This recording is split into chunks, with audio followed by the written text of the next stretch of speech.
जय सतनाम जय गुरु घासीदास, छत्तीसगढ़ में गूंजे आज सतनामी बघवा के आवाज।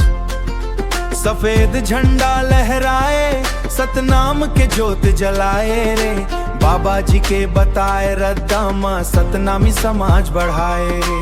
जंगल पहाड़ गूंजत है जय सतनाम के नारा, बघवा बन के निकले संगी, सत्य धर्म हमर सहारा।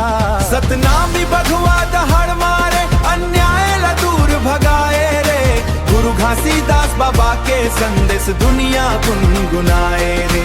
जय सतनाम जय सतनाम, हर दिल में जोत जगाए रे, हर दिल में जोत जगाए रे। ना ऊंच नीच ना भेदभाव, सब मन के एक समान, बाबा जी के अमर सीख है सत्य अहिंसा पहचान।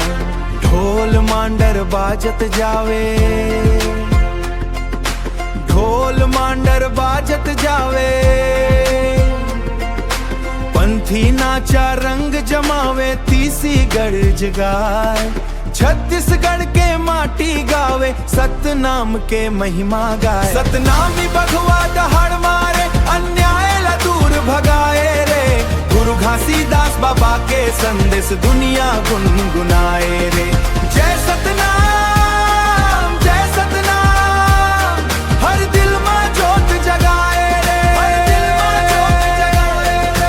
सीजी के माटी सतनाम वाइड, बाबा जी के थॉट वर्ल्ड वाइड, सफेद झंडा हमर प्राइड, सत्य के रास्ता हमर प्राइड।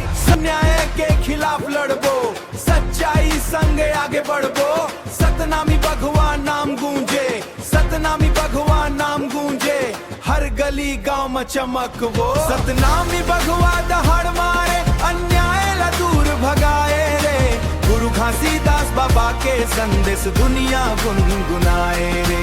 जय सतनाम जय सतनाम, हर दिल में जोत जगाए रे, हर दिल में जोत जगाए रे।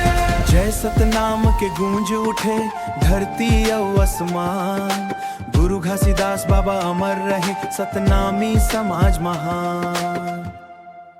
जय सतनाम।